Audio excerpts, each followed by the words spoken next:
welcome to International Podcast Day 2018 as we're continuing our coverage around the world with 16 different countries, I should say, and approximately 40 different podcasters from around the globe. Our next session is going to be from South Africa, and this is really going to be an interesting conversation that I believe everybody needs to listen to attentively because, as we all live in our own different parts of the world, things are different. And there's many challenges, as we learned earlier today, about some people not even be able to use Hangouts because of government restrictions. Before we get going, I need to briefly talk about our great sponsors of International Podcast Day. Our platinum sponsor is Blueberry, full-service podcasting company providing podcast hosting, statistics, advertising opportunities. Find more at blueberry.com. And our silver sponsors, Repurpose.io, automatically converts your audio podcast into engaging videos and uploads them to YouTube and Facebook. And Podcast Success Academy teaches podcasters the skills that no one told them they needed before to succeed. Find more information at podcastsuccessacademy.com. And with that, gentlemen, welcome to International Podcast Day. Thank you so much, Steve. Thanks for inviting us here today, man. Thank you so much. Awesome. Cool. So, Steve, we're ready to go, yeah? All right, perfect. Well, everybody, welcome to our presentation here on the show, International Podcast Day. It's a great opportunity for us here in South Africa. And we would like to introduce ourselves. We are Quintessential ZA. We are a South African podcast network. So while there are a lot of people who do individual podcasts that are probably joining you this weekend, we are one that tries to create the platform, and then we try and get people to create podcasts on top of that platform, especially guys that we think have something to say in terms of South Africa. So today we kind of want to take you through the last year that we've been busy doing Quintessential ZA, and we'd like to give you a window into our lives and what we've been doing in terms of creating a podcast industry in South Africa. We very much only have a campus radio and commercial radio and community radio industry, but the podcasting industry is still so fresh and so open and so new to South Africa that whoever starts a podcast these days, we're all starting on block number one, and we're starting a new industry in South Africa where everyone is talking in long form about South African problems and issues, and trying to entertain, educate, and give everybody essentially infotainment. I'd like to introduce you to some of the guys that we have on our podcast network that we've signed. And I would like to start with one of our guys who actually works with us. His name is Ethan, and he actually edits a lot of our podcasts. So everybody who's watching and who is an editor, I think, can probably sympathize with Ethan. So Ethan, welcome to the show. Welcome to International Podcast Day. How are you doing, man? I'm good, and you, man? Dude, I'm doing well. I think in terms of an editor, we would like to hear from you to start with. But you're an editor that also has a podcast, not necessarily about editing, but you do a podcast as well. But yeah, we're gonna go around the table and talk about the different podcasts. But Ethan, can you tell us what is your podcast specifically about that you run through Quintessential ZA? Cool. So I actually started mine quite recently after having edited many other people's podcasts. I was like, I need to get my own one with my own voice up pretty soon. So mine's called the New Musician Podcast. So one of my other hobbies outside of audio editing is music production. And after having done it for a long time, I realized I don't really know what to do to get into the industry. So I figured podcast would be a cool way to network with people. Sending out an interview request is sometimes easier than just trying to chat to people, and to try to figure out what the hell do you need to do to actually make it as a musician in South Africa, but also globally. So it's kind of a documentary style podcast of me interviewing all different kinds of people and compiling it together along with my music. So it's kind of promoting my own music and trying to find out more about the industry. Yeah, so I mean, you started a podcast that's kind of a learning curve. You're kind of learning as you go along with the industry, which is something that podcasts, do present versus actually just a radio show, because radio shows, the content is kind of, you have to cover a lot of content, but now you're kind of honing in on a niche topic where it comes to music. Yeah. And, specifically something that I would like to learn myself. Like it's a way for me to learn something and produce content around it. Yeah, the thing is, though, now we've started a new podcasting industry in South Africa. I'd like to get your thoughts of why more South Africans should be accessing your podcast specifically, and how you've tried to get people to get to your podcast to listen to it. So my podcast is kind of interesting because I think it's a marketing tool for my music to a large degree. So it's the reason I think people should listen to my podcast is because I'm getting like really in-depth interviews with people who have already made a name for themselves in the industry.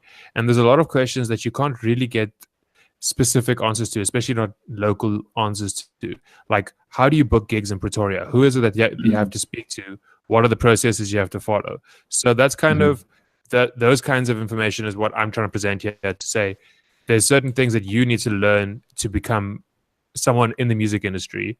And let's try to figure that out together. And the other selling point is my music's in the podcast. So if you want to listen to some weird alternative beat music and listen to a podcast at the same time, that's why you should listen to mine.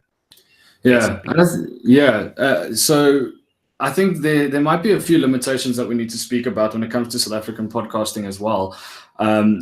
Especially in a music podcast. I mean, a music podcast might have a couple of, laws around it where you can't really publish stuff that's copyright, for example. So I think there are certain limitations there. But in general, in podcasting in South Africa, what do you think the limitations are in the South African podcasting industry as you see it at the moment? So legally, there isn't that much that we have that is in our way. Not if you compare it to other countries anyway. Like we've got our regular constitution and laws around hate speech and all that are obviously can't break those. But there's obviously the music licensing issues, but that's the same in any media. You can't just license other people's music without paying them for it. So those limitations aren't the problem. The other thing is I also work at an internet radio station, and we started to realize that data isn't the problem either. It's a myth that data is the problem. People spend a lot of data on Facebook. People spend a lot of data on YouTube here. And I mean, half an hour's worth of Facebook on your mobile data is roughly equal to 2 or 3 podcast episodes easily. So I don't think that's the problem either. The problem is that people don't know how to access. That's the main thing. They don't understand what a podcast is. So that's the education that needs to happen. Not the data, not the laws. It's that people need to actually learn how you get a podcast app, what is a podcast, and why you should listen to it. So I think that's the big issue in our country. Yeah, that's definitely one of the things, somebody might not be able to figure out how to do it. Although, in the middle class in the country, a lot of people have been, if they're on their commutes or something like that, they'll download an episode of a podcast or something like that. So for everybody watching, that's kind of what Quintessential ZA is all about. We're trying to attack, a podcast digital first, so that people who are now choosing what they listen to instead of listening to the radio, for example, they can take it from that perspective where they download a podcast for their commute or something like that. So that's very much where we started to do it, or rather how we started to do it. Ethan, we will circle back to you in terms of New Musician Podcast, but do check him out on iTunes, the New Musician Podcast. You can go find his podcast. We've got a lot of other guys to get to in this hour today. I think we're going to then move on, and we're going to talk to Sean, who is joining us as well. Sean, how are you doing? How's it going, bud? Yeah, good to see you, man. Sean does a podcast called Move South Africa, and he details and profiles a lot of the individuals who are the movers and shakers in South African society. So if you wanted to know those that had potentially made it quite successfully in South Africa, who are now trying to take their knowledge and skills and pass it on to the next generation, Sean is in control of talking to those kinds of people. But Sean, do let us know, what was the inspiration to start your podcast? I guess so. Move South Africa, the organization outside of the podcast, focuses on mentorship.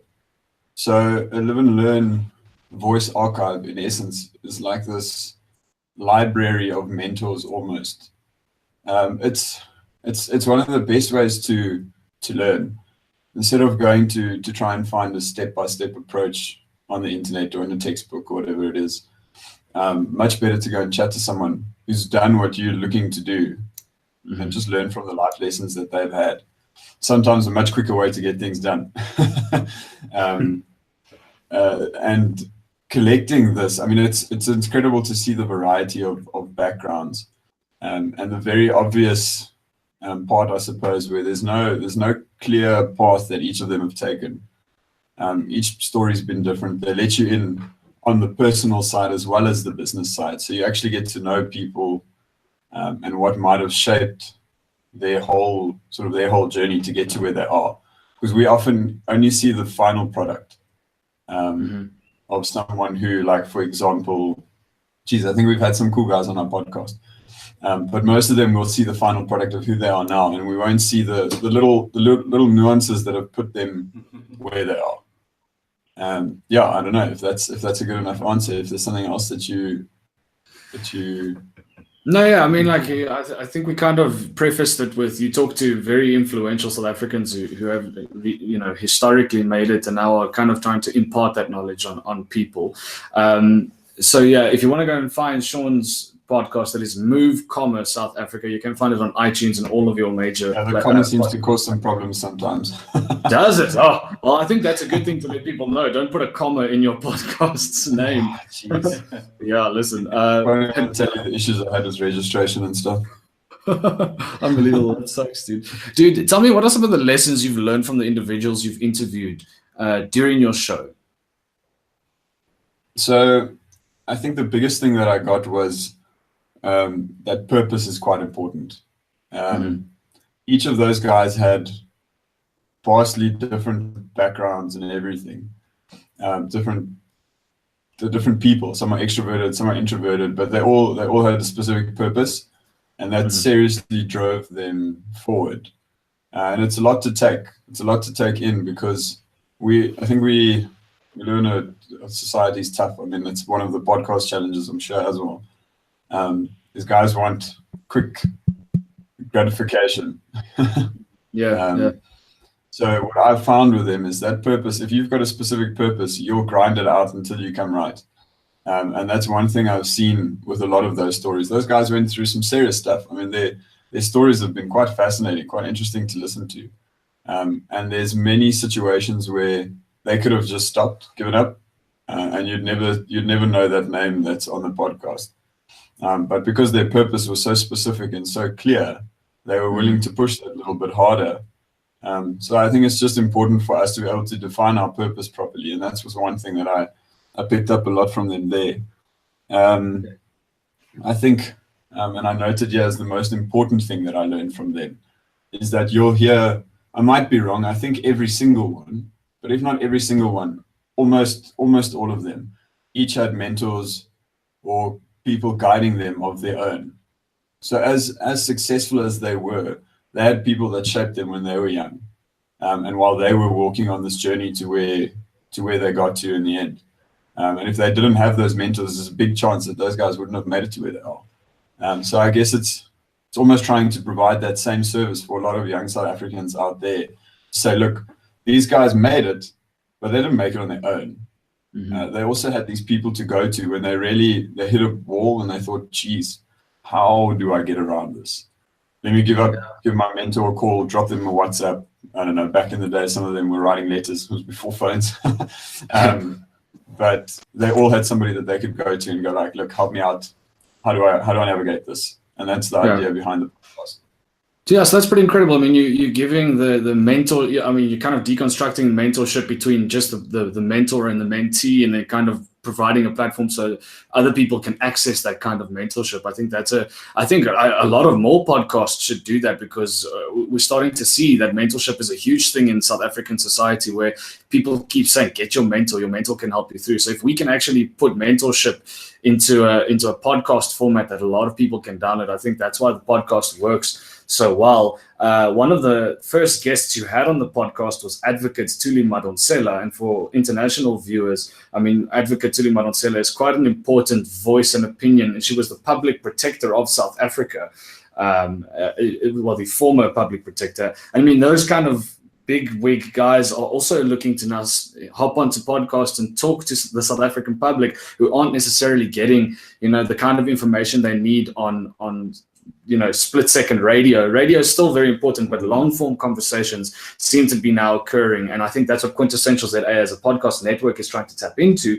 We're trying to tap into those long-form conversations that we can now house. Sean, we'll come around back to you. I just want to move on to, we're talking education, kind of like mentorship, education, all of that kind of stuff.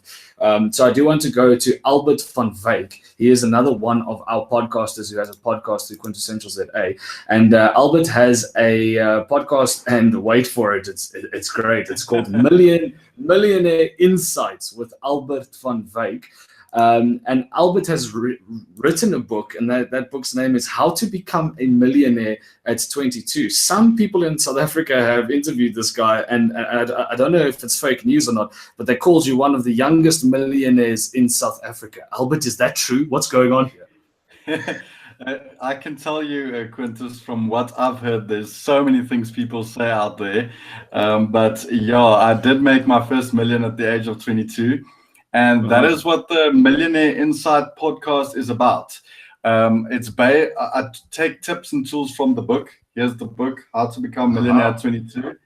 And I share that with other people because I think it's so important for people to understand the correct financial concepts, especially in South Africa, where most of our population is in a poor or lower class income state. They don't know how to work with their finances. They don't know how to work with money. They don't know how to leverage money and to generate income. So that's what I'm very passionate about. Going out, we're going to a lot of schools as well, teaching at schools and making this podcast available to people so they can learn the correct financial concept that I've applied to become a millionaire at 22. Yeah, I think it's a great thing because a lot of people, write books, and there are books out there that you can read. In South Africa, however, we do have a very low literacy level in South Africa. So a lot of people might not even think of accessing your book and downloading it. So now the podcast acts as a little bit of an intro to who Albert is and an intro into those very, very crucial, topics that you should be thinking about as a millennial in South Africa when it comes to your finances. So I think, in terms of a podcast, it's different from, say, a crime drama or something like that takes forever to research and to prep and all that kind of stuff. Tell us more about how constant you are with putting these episodes out. So we're putting three different types of episodes out. We're putting one out every week. So the first type is where I just share an in-depth tool or tip. I talk about assets or passive income or, what to do when you make money, how to save money, how to invest, some kind of topic that I discuss in detail, share some tips and tools. Then the second type of podcast that we put out is some of my previous radio interviews on Tux FM with Quintus or 5FM or whatever, all of these radio channels in South Africa. And then the third type is where I do an interview with another entrepreneur or another property investor or another, financially successful person in South Africa so that we can share this knowledge with all of the people out there so they can up their financial game as well. Yeah, and that's the thing. When we started Quintessential ZA, I think one of the things that brought us closer together with Albert is just the education side of things. What we noticed was that a lot of the time on radio, you might be waiting around on radio for your financial segment, whether it's going to be on a Monday evening or a Tuesday evening or a Wednesday evening. We kind of took that out of the thing, and we just listen, let's house everything digitally so that anybody who wants to say, okay, listen, I've just started making a salary, I'm a millennial, I want to start investing, what do I invest in? They can come to your podcast. So your podcast goes into all forms of investing. Now, I mean, you say you've made your money off of property investment, but now you're talking to a whole bunch of individuals on your podcast. Who are the kind of individuals that you've been interviewing on your podcast? Yeah, so I'll say, even with my book and with my experience, I'm very knowledgeable in small business and in property investment. So that's where my strong points are. But I've noticed as I do talks, as I go to schools, as I do big corporate talks, there's a lot of people that ask me other questions. Like, how about stock exchange? How about Forex? What do you do here? What do you do there? And sometimes you need to acknowledge that your knowledge doesn't cover all aspects. So with this podcast, this is an opportunity to get people in other strengths in the podcast to help out in that forms as well. We had Clarette Lombard on the show, which is a financial advisor, and she talked about Forex, where to invest your money in type of funds. I had another property investor on the podcast to share a bit on a different property investment strategy. I had other entrepreneurs that start small. So there's different aspects to this. I had Franco Leibrand to talk more about the mindset in terms of being an entrepreneur. So we try to cover a lot of bases and give our listeners a broader view of entrepreneurship and how to become financially successful. Yeah, very, very important. And I think that's the power of podcasts at the moment. South Africans first, before we get creative with the way that we do podcasting, because I mean, a lot of us at Quintessential ZA, come from that era of listening to the big hitters in America, like the serials and those kind of things. But it seems that we have a lack of education in the country. So a lot of people, when they start their podcast, think of how can this improve the South African environment, Yes. And that's the thing. I think what's important when starting a podcast in South Africa is thinking, what can I provide in terms of the knowledge I have so that people can come and, harvest that knowledge and become better citizens, through that. Albert, I actually want to leave you right there and then move on to Silla, because I think this is linking up perfectly with what Silla does. Now, Silla is joining us in France, which is pretty incredible. So we're not fully South African today, although we know Silla from a South African campus radio station. He was the breakfast DJ on Tuks FM 107.2 for a while, but he has a podcast called Millennial Exchange. You can find that on all of your major podcasting platforms that have a search functionality. So go check out Millennial Exchange. Silla, you, in your words, tell me what Millennial Exchange is all about. Right. So I'm really happy to be joining you guys for this International Podcasting Day. I think me starting my podcasting journey was one of the best things to happen to me. It really gave me a chance to, radio is it's very fast, very quick, and everything is in small bits and chunks. But the Millennial Exchange gave me a chance to debunk and talk about issues that millennials face every day. That's pretty much what the Millennial Exchange is about. It's about millennials coming together and talking about culture, identity, philosophy, society, whatever it is. And I remember we've tackled several issues. We've tackled things like colored identity. That was one of our first few episodes, looking at how colored people in South Africa navigate their identity and negotiate their identity and these different things.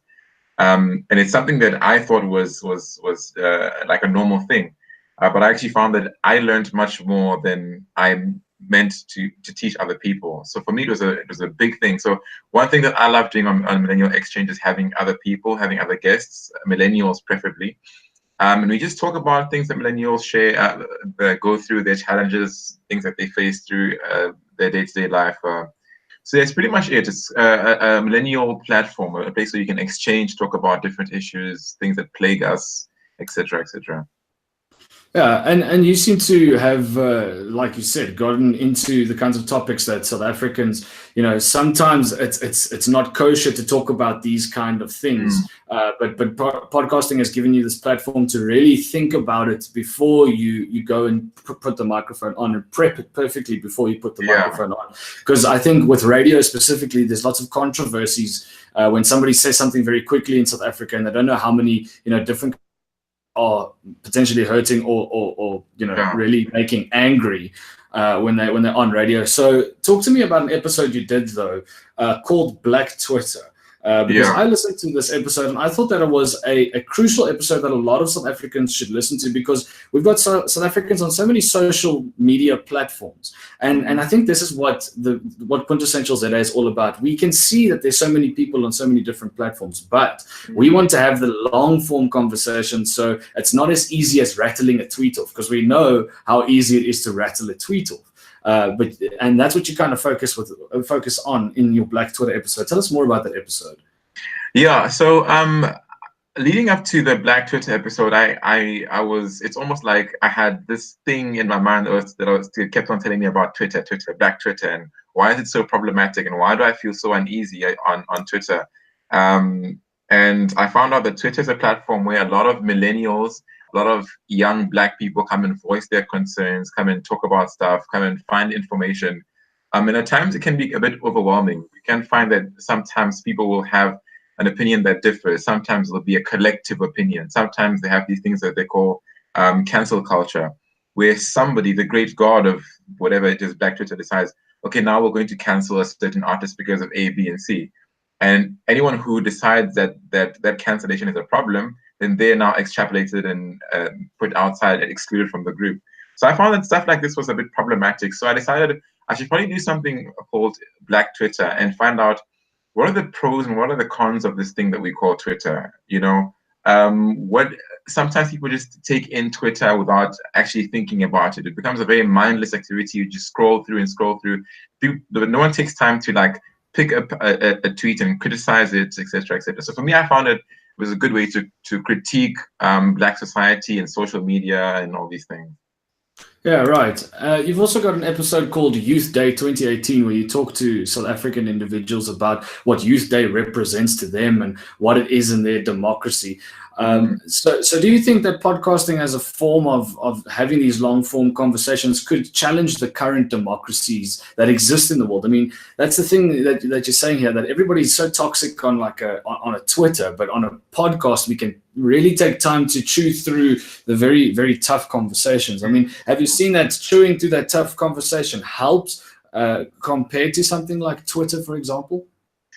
So one of the episodes that really helped me chew, as you're saying, through things was the first 3 episodes that I did titled Colored Identity.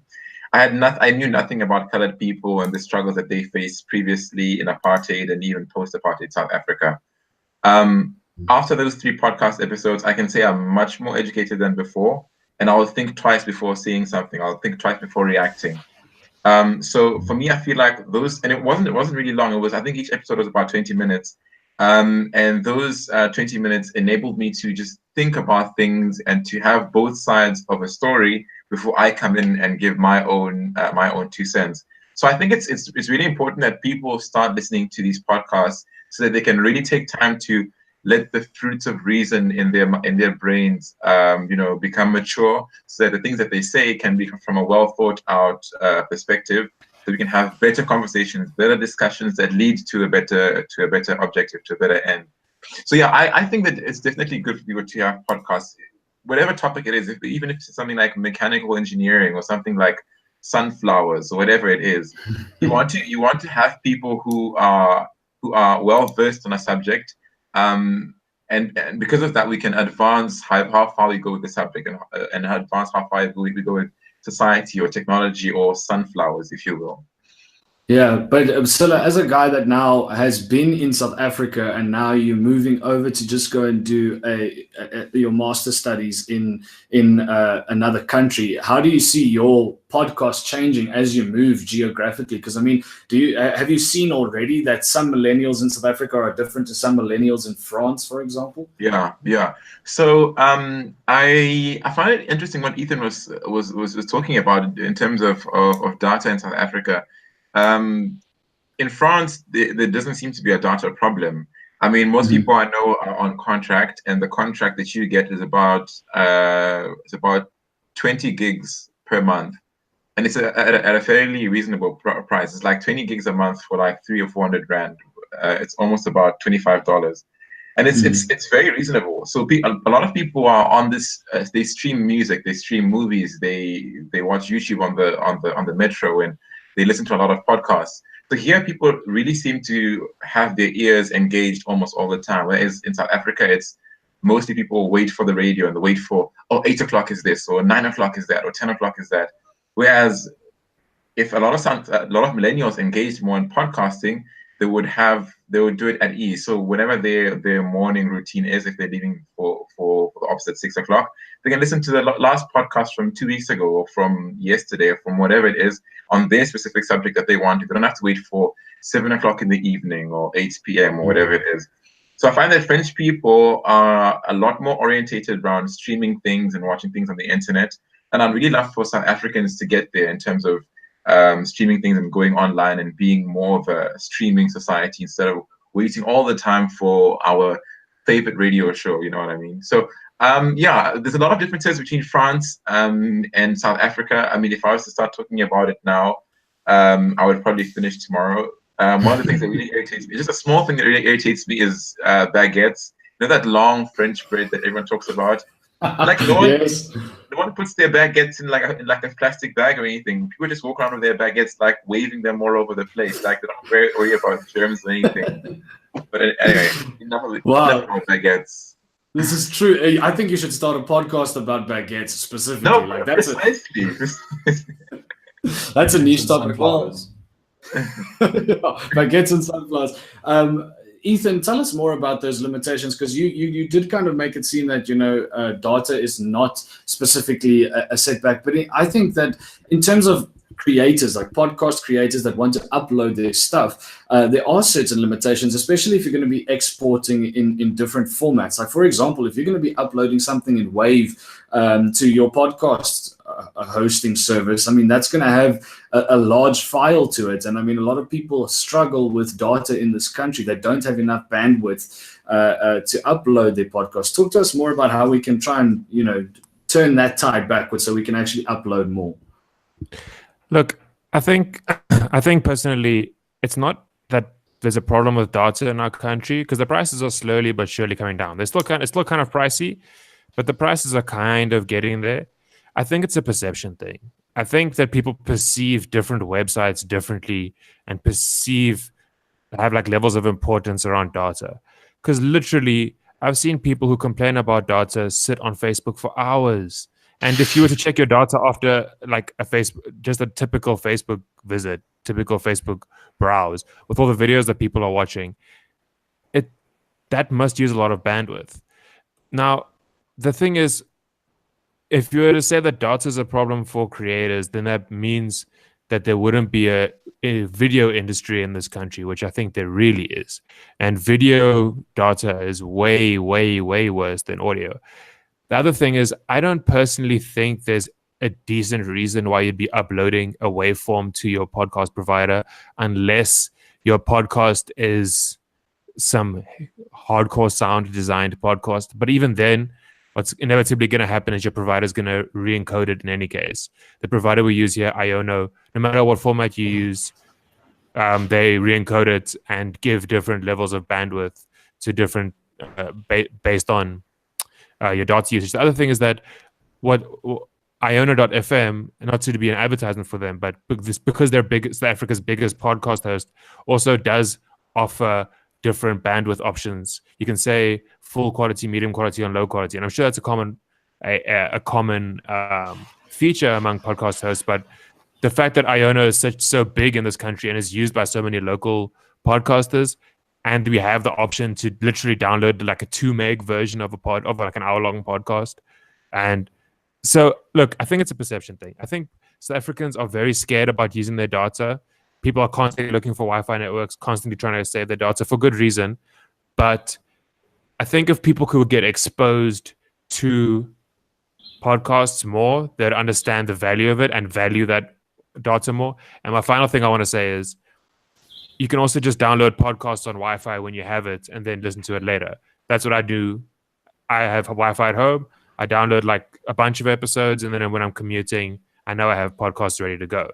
So I think it's, again, we need to teach people, look, when you're at work, you can download like 20 podcasts in a pretty short amount of time, and then that's your content sorted for the next 2 weeks. Yeah. So we just need to explain to people about that. Yeah, I see a comment on the International Podcast Day chat roll that asked, it was more of a question, how much data would a 30-minute podcast take? How long would it take to upload to? So Ethan, if you could give us an idea of how much data a 30-minute podcast would take. Let's say, but like you've said, there's different levels of quality that you can download this at. So, and I think that's the South African narrative at the moment, is that you have to give up a certain quality to listen to a podcast in South Africa. I think that's the major issue for our international audience. I mean, that's what we have to kind of stoop to. If we're trying to be a little bit thrifty with our data, so we'll download something at a lower quality instead of a higher quality. Yeah.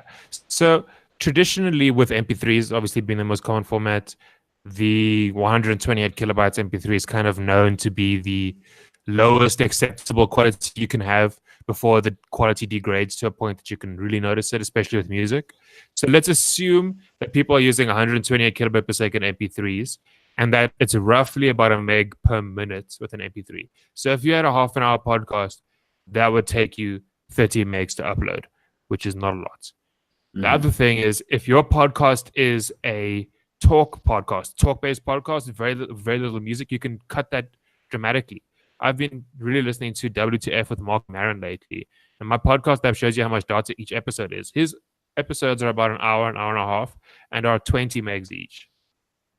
And there's no problem with his quality whatsoever. He even has an intro song and everything, and you can't tell the difference, really.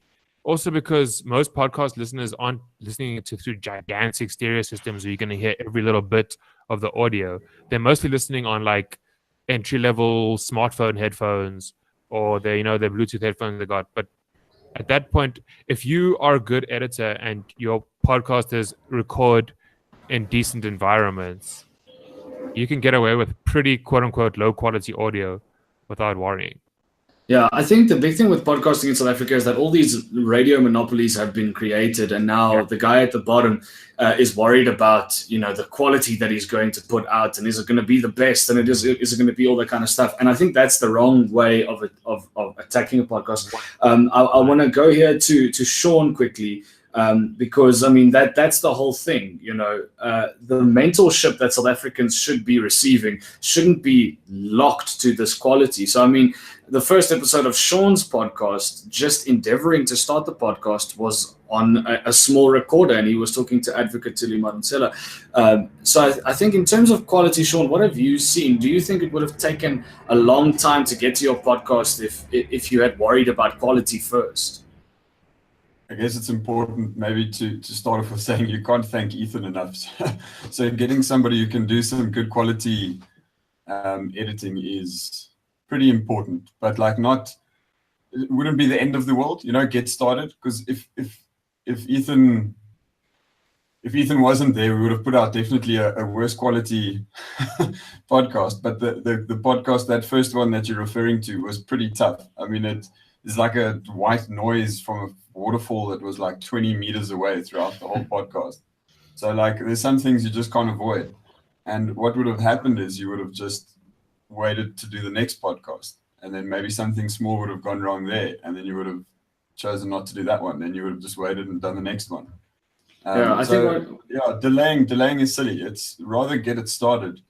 I mean, there's people with podcasts, over 300, 400 podcasts out there. If you go listen to the first podcasts, you're gonna hear some bad stuff. There's gonna be crackly mics, and things are gonna drop and hit tables, and it's just do it. I guess that's the biggest thing is, if you keep your content to yourself, you're just shooting yourself in the foot. But yeah, I guess they definitely can't thank Ethan enough for that. So good quality editing that we've been able to have access to has been incredible. Yeah, I see Albert is giving a thumbs up as well, because we also send a lot of Albert's podcasts to Ethan to edit. And that's the thing. I think that's one of the things that is creating an industry at this moment in South Africa, is potentially, getting the best quality and the best content that we can get out in a very, very short space of time to its listeners, so people can learn from the podcasts. And I think that's quite a good thing. I think editors do need to form part of this industry. And it's so weird that in a South African industry, we're already now, like editors. I see some people in the comments are saying, I literally just started leveling this month. I started normalizing audio this month, so people don't wait, they actually start the podcast. And I think that's great for the education purpose. One of my favorite stories when it came to thinking about starting a podcast network in South Africa, everybody was worried, how do we start a podcast? We're going to need a radio. We're going to need a radio station to start a podcast. We need that kind of quality microphone.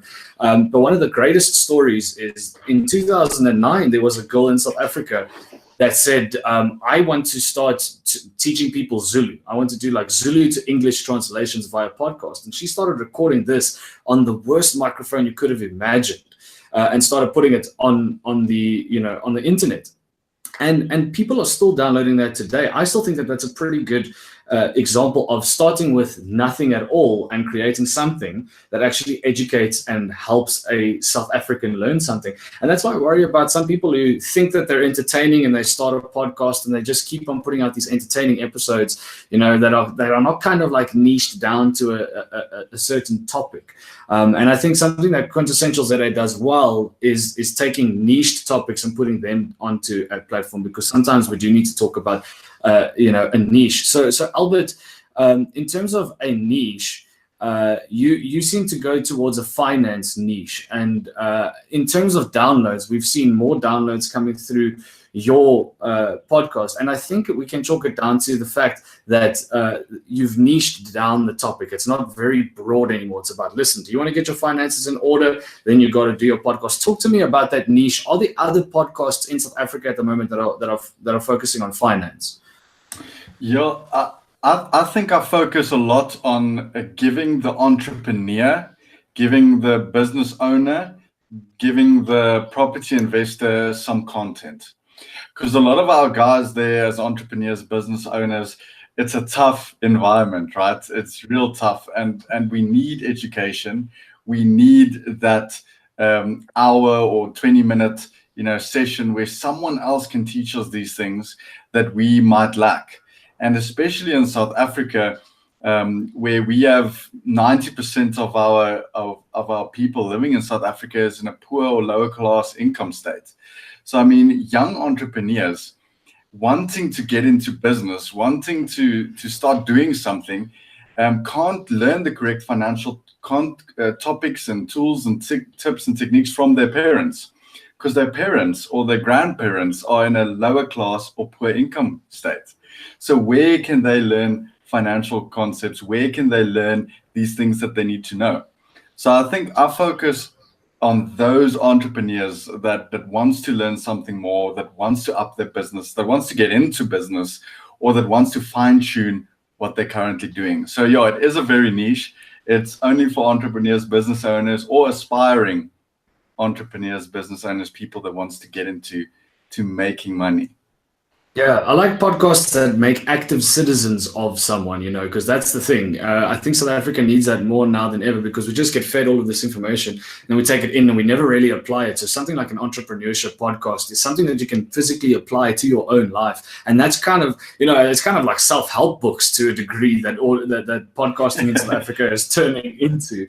But yes, we do have some other guys in South Africa, like the Cliff Centrals and the Sound Africas that are, very narrative-based podcasts and all of those kind of things. So I would like to actually start a South African narrative-based podcast. But I really thought, us being millennials and going through university, it was a good idea to get a lot of the knowledge and the things that people had learned and supply that to the masses.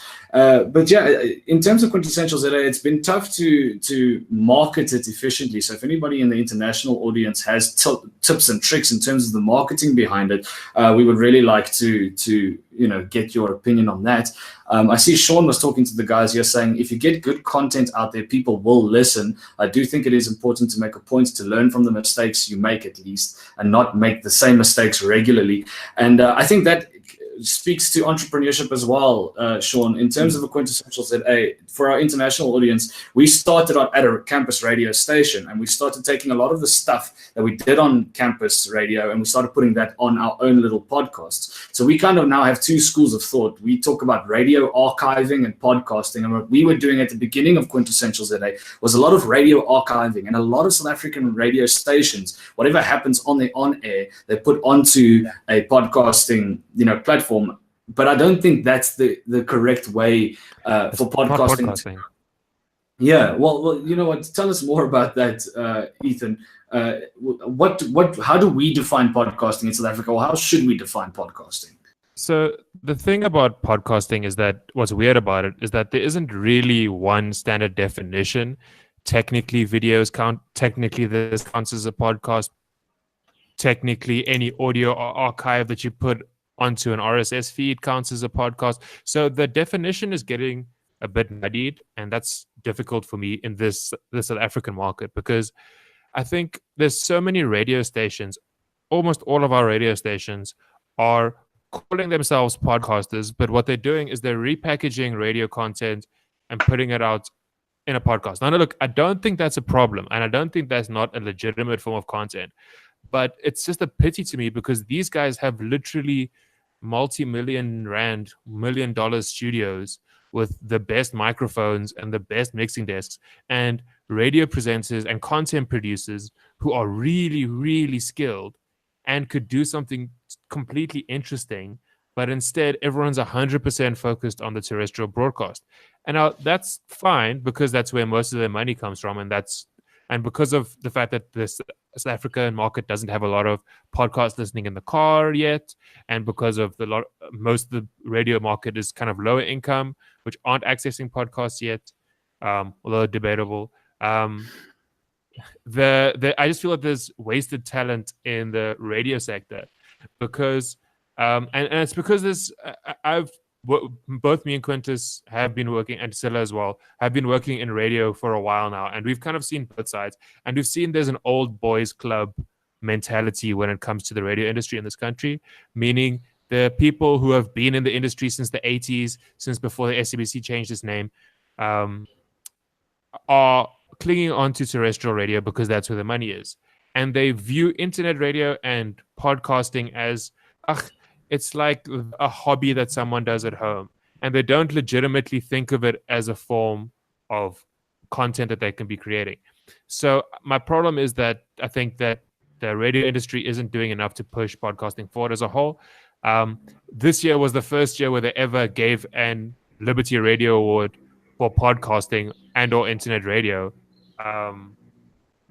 So that kind of goes to show that, like, this country needs to take it a bit more seriously, and talent that is being wasted could really be put to good use. That's a big problem for me. Yeah, I think you have a point there, Ethan.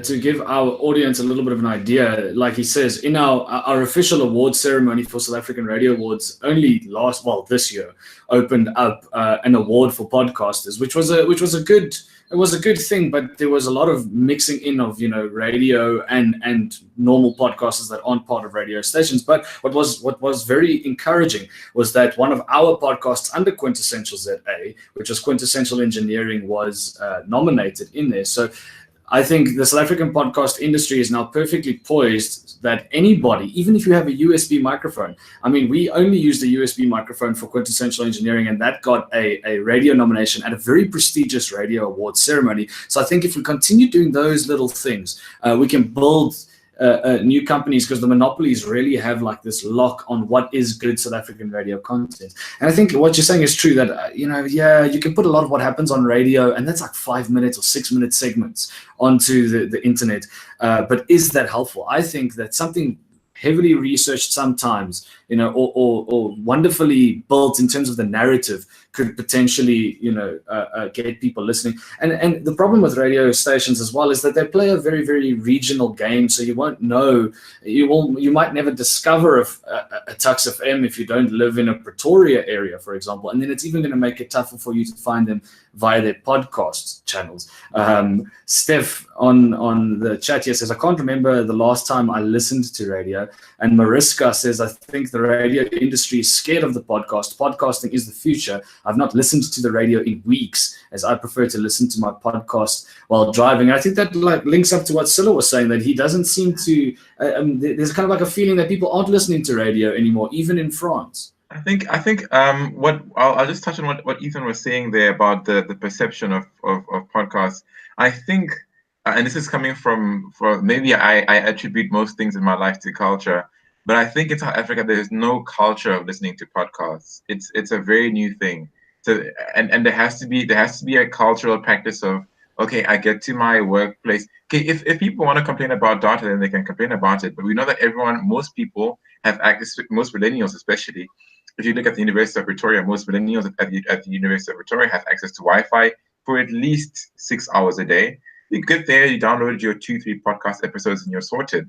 So I think that the culture has to change. People are still stuck on the old notion of I must listen to the radio at 4 o'clock every day. That has to change. There has to be a culture of downloading podcasts, doing podcasts yourselves, discussing about podcasts. The culture has to change. That's pretty much what my 2 cents.